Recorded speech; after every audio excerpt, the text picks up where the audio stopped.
This lesson will focus on how to develop a sense of space in your phrasing. The first step is awareness, listening to other players and starting to notice when they are using space in their playing and how effective it is. The first step is awareness, because if you like the sound of the space between the notes, if you like the way that space is being used in a player's phrasing, if that's something that attracts you musically, then you can start to be more aware of it when you're listening. And when you're more aware of it when you're listening, you will start to be more aware of it when you're playing. One thing I do naturally when I'm improvising is I like to listen to the decay of the note. Now, the decay of the note is one of the ways that I create natural space in my playing. So when I'm playing a phrase, I enjoy the sound of the note decaying. For example, and I listen to the decay of the note. Instead of jumping to the next phrase, I like to listen to the note and all it has to offer. I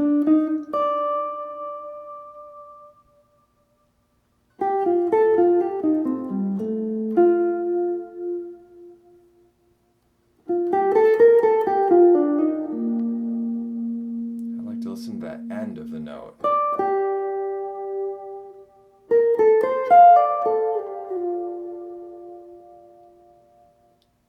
With that particular note, there were some other harmonics ringing, and I liked the way that the reverb and the sustain of the note and the harmonics were ringing together. So I'm aware of that, and when I'm playing and I'm improvising, I really like to listen to that aspect of my playing.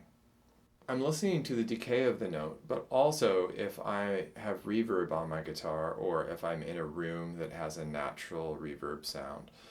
One of the other ways that I use space is that I like to listen to the decay of the reverb, or the decay of the room, or the way that the note is reacting in the room.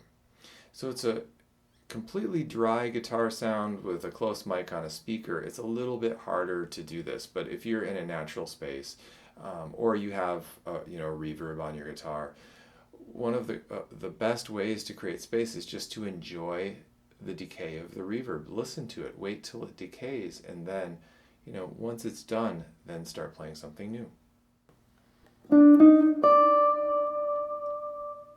Now I listen to the reverb.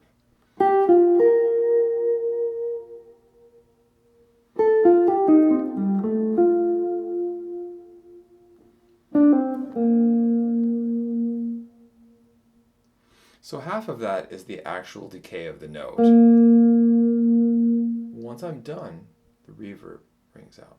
So sometimes I'm just listening to the natural decay of the note, and sometimes I release the note and listen to the rest of the decay. This will create a natural sense of space when you're listening to your sound. You're listening to the end of the sound and what comes after the end of the sound in the room. If you're genuinely interested in that part of your playing and you genuinely listen to it with musical interest, then the space becomes part of the music.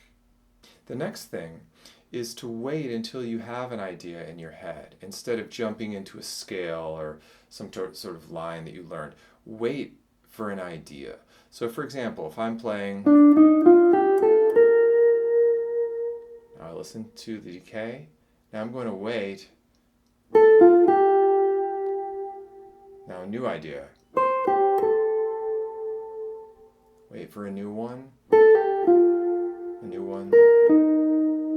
and resolve. Now all of those phrases I heard in my head, and I took those rhythmic ideas and those note ideas and I basically sang them in my head and then translated them to my fingers.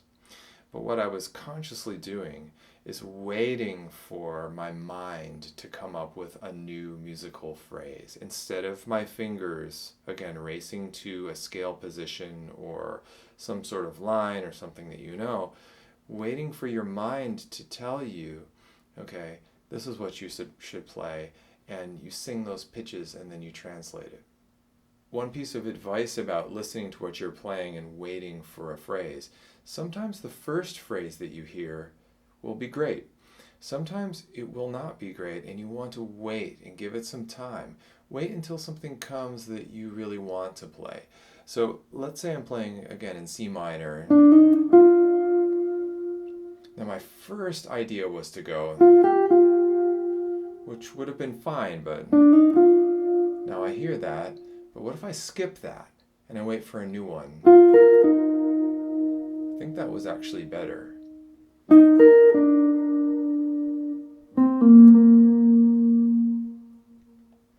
So sometimes developing patience to wait for a good idea.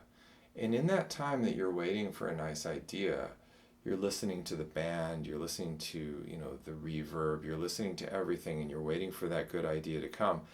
That's a natural sense of space.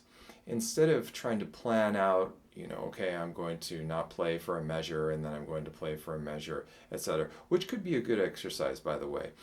Developing a natural sense of space is really all about listening and listening to your environment and listening to what is inside your musical mind, and then making choices about what comes out. Another great way to use space is to use short rhythmic motifs. So short rhythmic motifs will create a natural sense of space because they are short and you will need to put spaces between them. So for example, listen to it, decay.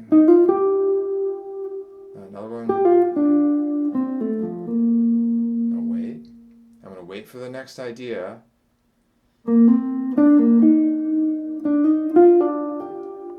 Listen. And right now I don't have an idea, so I'm going to wait. I'm going to be patient. Now I'm going to skip over the one that I just heard.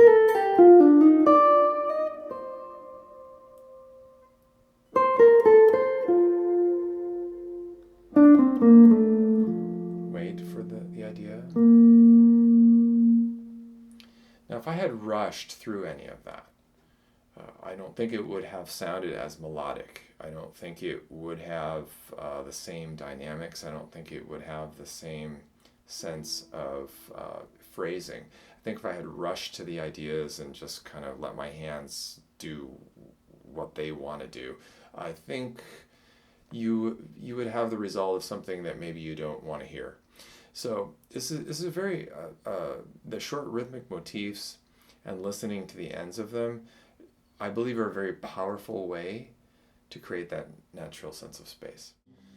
Now we have a chord progression that is C minor for 8 measures and E flat minor for 8 measures. We're going to use the Dorian scale on both of these, and I'm going to show you some different ways that you can use space. Now I'm on E flat minor, and I'm going to choose an idea. I'm going to wait for the next one.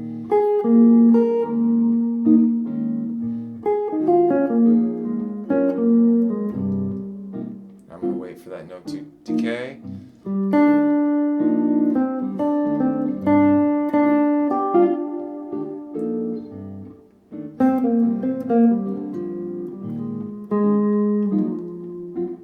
For something.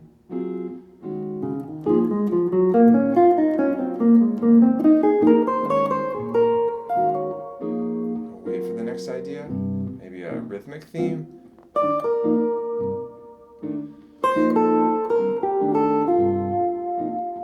Now I like the way that decays, so I'm just going to listen to it.